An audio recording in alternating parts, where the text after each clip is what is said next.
অন্ধকার সমাজ বলতে আমরা কি বুঝি? অন্ধকার সমাজ বলতে যে সমাজের মানুষের মধ্যে কুসংস্কার, নৈতিকতার অবক্ষয় এবং সমাজের অনাচার নিমজ্জিত। ফলশ্রুতিতে মানুষের অন্তরের মধ্যে নৈতিকতার সত্তা ও ন্যায়ের আলো ধীরে ধীরে নিভে যায়। এই মানুষের চিন্তা চেতনায় বিরাট ঘাটতি থাকে, পুরুষের পুরুষত্ব থাকে না, নারী নারীসত্তা হারিয়ে ফেলে। অন্ধকার সমাজ বাহ্যিক দৃষ্টিকোণ থেকে দেখলে খুব উজ্জ্বল মনে হলেও এর ভিতরে লুকিয়ে আছে অন্ধকারশূন্য কার্যকলাপ, যেটা সমাজের মানুষের চোখে স্বাভাবিক মনে হয়। তখন অন্যায়গুলো স্বাভাবিক হয়ে যায়। মানুষের দ্বারাই কোনো খারাপ কাজ হয়ে গেলেও তারা তা বুঝতে পারে না, সেই প্রাক জাহেলি যুগের অনুপাতে, কিন্তু তার থেকেও বেশি বিপর্যয় আজ।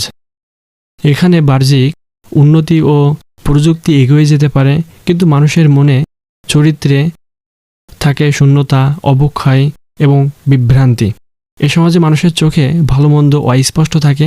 মানুষ অন্যায় ও ন্যায়ের পার্থক্য না জেনে সবাইকে সমর্থন করে। এটা হচ্ছে অন্ধকার সমাজের কার্যকলাপ।